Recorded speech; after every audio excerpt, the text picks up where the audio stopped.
The Return of the Puppets, Trump and the Masters of Illusion.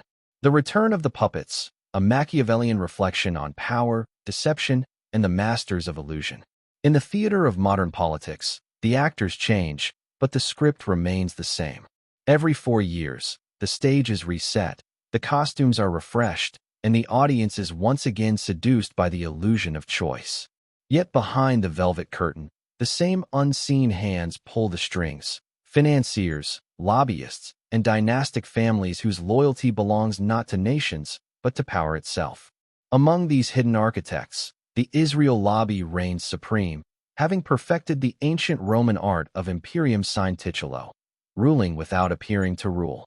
It is therefore time to purge this decaying system, a political carcass infested with parasites that feed on public ignorance. Whether Mandani, or any future challenger, will possess the strength to confront it is uncertain.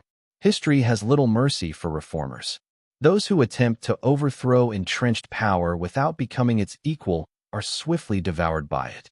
As Machiavelli warned, men should either be caressed or annihilated. They will avenge themselves for slight injuries, but cannot do so for grave ones. Trump, lauded by his followers as the savior of the working class, is nothing more than another product of this machinery, a grotesque reflection of the system's own vices. He is a man intoxicated by his own reflection, a narcissist driven by vengeance rather than virtue. His supposed patriotism is merely vanity dressed in red, white, and blue. Like every demagogue before him, he plays the role of Caesar but lacks Caesar's discipline, intellect, and historical awareness. He is the shadow of power, not its substance.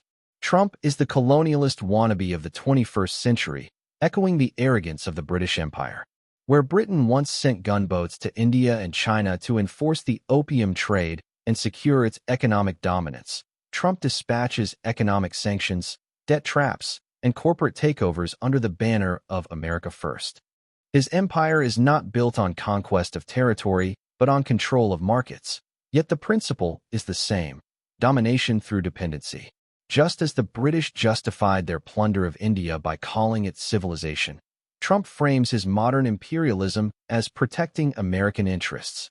The difference lies only in the tools, not in the intent. The British extracted spices, silk, and gold. Trump's modern empire seeks oil, lithium, and data, the new gold of the digital age. He dreams of restoring American supremacy by humiliating weaker nations, threatening them into obedience, and forcing them to bend before the IMF and World Bank, instruments as destructive as the East India Company once was. Those who believed in his populist rhetoric were not free men, but loyal serfs in search of a master. For Trump, like Biden before him, is owned by the same oligarchic patrons, the same dynasties that finance both wings of the American illusion. Republican or Democrat, conservative or liberal, these are merely costumes in a recurring play. The empire remains eternal, only the puppets change. At the heart of this empire sits the Israel lobby, the silent emperor of modern America. It put Trump back in the White House not for his charisma or his promises, but for his obedience. The arrangement is ancient: power in exchange for servitude. Trump will bleed the American taxpayer to fund Israeli ambitions, as every president before him has done. The U.S. military, the media, and the global financial system have become the weapons of a new imperial order, governed not from Washington, but from boardrooms and backrooms where the true sovereigns dwell unseen. And behind the gilded throne, Jared Kushner slithers like the serpent of Eden, soft-spoken, calculating, and deadly. He whispers policies into Trump's ear not for the good of the republic, but for the enrichment of himself and the Zionist elite he represents.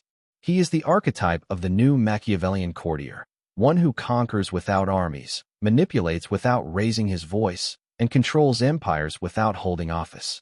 Trump's revenge presidency is not a crusade against the establishment, but a vendetta against accountability. His mission is not to reform America, but to convert its remaining institutions into tools for personal gain. His revenge is the revenge of a wounded ego, not the revolution of a betrayed people. And the people, as always, remain the eternal fools of history. They cheer for their chosen savior as he leads them toward their own servitude, just as the Romans hailed Caesar while losing their republic, just as the British cheered Victoria while half the world was enslaved in her name. For in the end, the republic is not ruled by presidents. It is ruled by those who own them.